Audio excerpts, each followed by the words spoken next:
그리스도의 풍성하신 은혜와 사랑이 늘 함께 하시길 바랍니다. 오늘 이 아침에는 히브리서 제 3장 12절로 19절까지의 말씀, 생명의 산 큐티 9월 5일자 말씀입니다. 3장 12절 이하의 말씀을 봅니다. 형제들아, 너희는 삼가 혹 너희 중에 누가 믿지 아니하는 악한 마음을 품고 살아계신 하나님에게서 떨어질까 조심할 것이요, 오직 오늘이라 일컫는 동안에 매일 피차 권면하여 너희 중 누구든지 죄의 유혹으로 완고하게 되지 않도록 하라. 12절, 13절 말씀 보았습니다. 성경의 서신서들, 신약 성경의 채권들 중에서 주로 서신서들 중에서 그 사도 바울의 서신들 에는 믿음을 더욱 강조합니다.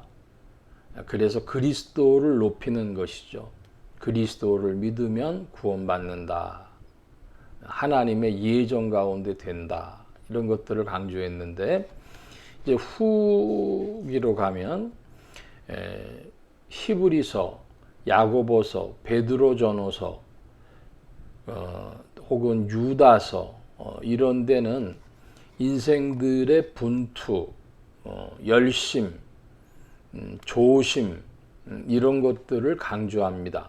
그래서 루터는, 믿음을 강조했던 루터는 아예 성경에서 야고보서 같은 거는 좀 뺐으면 좋겠다, 이렇게까지 주장을 했었죠. 이게 성경에 왜 들어갔는지 모르겠다 할 정도였습니다.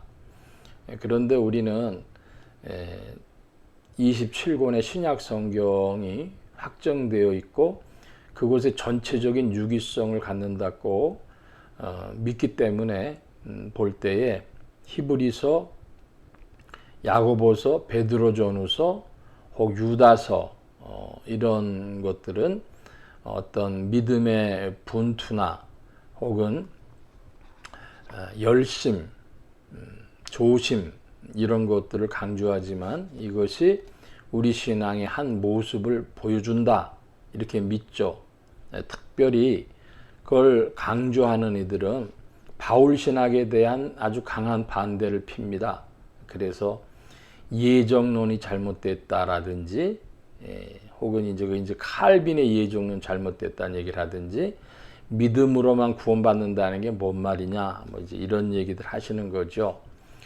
성경에 다 양쪽이 다 있습니다. 거기에 균형을 잘 잡아가는 것이 우리의 신앙이다. 이것을 기억하시고 12절에서 한 단어를 고른다면 조심하라. 하나님에게서 떨어질까 조심할 것이요. 그랬습니다. 우리가 어떤 길을 가면 옛날에는 마실이라는 걸 왔다 갈 때 조심해서 살펴가 이럽니다. 그래서 조심해서 살펴가는데 그냥 가면은 항상 문제가 생기나요? 그런 건 아니죠. 조심할 일이지 본질은 주님께 달렸다.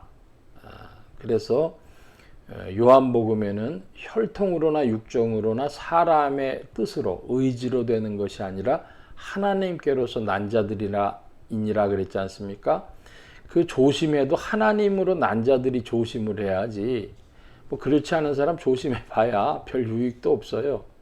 그러니까 여기는 형제들아 그랬으니까 벌써 은혜 받은 사람들입니다. 그러니까 조심하라는 정도. 여기에 이제 덧붙여서 13절의 말씀에 보면 죄 유혹으로 완고하게 되지 않도록 하라. 이것도 조심하라는 이야기고, 여기 13절에 보니까 오늘이라 일컫는 동안에 매일 피차 권면하라 그랬습니다. 철이 날카롭게 하라고 하는 것처럼, 그 잠언의 말씀처럼 우리의 신앙은 공동체적으로 서로를 세워주는 신앙, 교회적 신앙, 그런 신앙이어야 되겠습니다. 14절 이하에 봅니다. 우리가 시작할 때 확신한 것을 끝까지 견고히 잡고 있으면 그리스도와 함께 참여한 자가 되리라. 성경에 일렀을 때 오늘 너희가 그의 음성을 듣거든 경노하시게 하던 것 같이 너희 마음을 완고하게 하지 말라 하였으니, 여기 마음을 완고하게 하지 말라는 것은 순종하라는 것이죠. 주의 음성 들었으면 순종하라. 그것이 완고한 것이 아니라 부드러운 것, 유연한 것이 되겠습니다. 그리스도 안에서 더욱 유연하시기를 바랍니다. 16절입니다. 듣고 경록해 하시던 자가 누구냐? 모세를 따라 애굽에서 나온 모든 사람이 아니냐? 그러니까 여러분 옆에 사람 너무 그 믿음을 내 믿음하고 동치하지 마시고 성경을 기준으로 계속해서 살펴보시기 바랍니다. 마치 나침판이 북쪽을 늘 가리켜 주어서 그 북쪽과 남쪽을 구별하는 것처럼 성경으로 세상 풍조는 나날이 갈리지만은 성경의 말씀을 기준으로 자기의 믿음 지켜나가는 여러분들 되시기 바랍니다.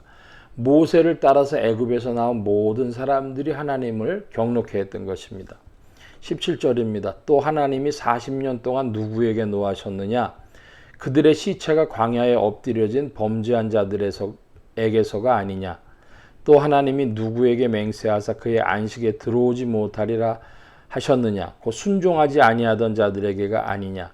이로보건대 그들이 믿지 아니함으로 능히 들어가지 못한 것이라.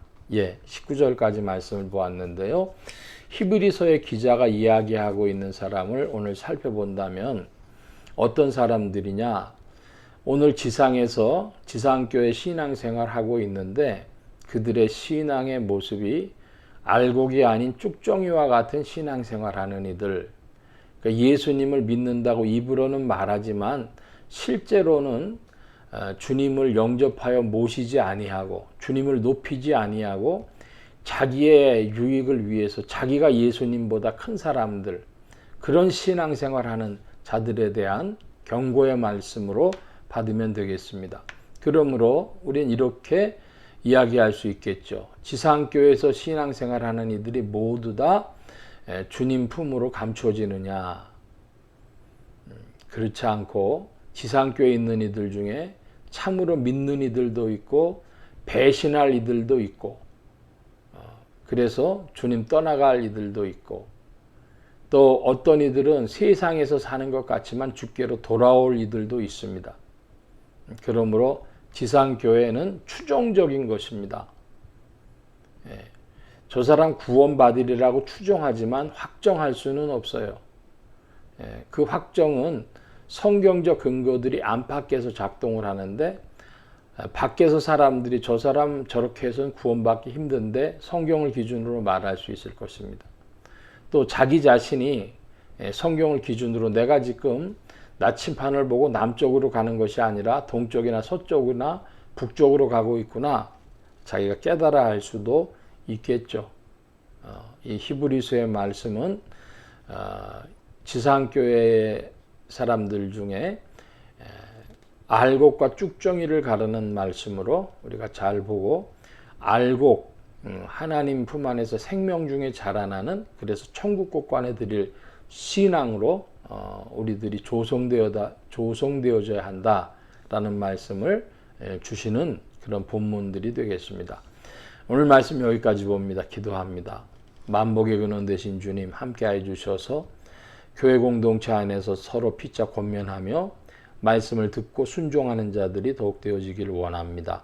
성경의 말씀을 빛을 삼아 나아가는 자들이 더욱 되어지기를 원하오니 주님 함께하여 주셔서 이 지상교회에서의 신앙생활 그 자체가 구원을 주는 것이 아니요 주님께로 나아가는 길이 되어지는 것을 믿고 주의 음성에 순종하는 자들, 말씀을 듣고 더욱 순종하기를 사모하는 영혼들 되게 하여 주옵소서. 온 교회와 성도들과 주의 종들이 함께 하심에 예수 소망교회와 온 성도들과 부족한 종에도 함께 해주시기를 구하고 감사하며 예수 그리스도의 이름으로 기도하옵나이다. 아멘.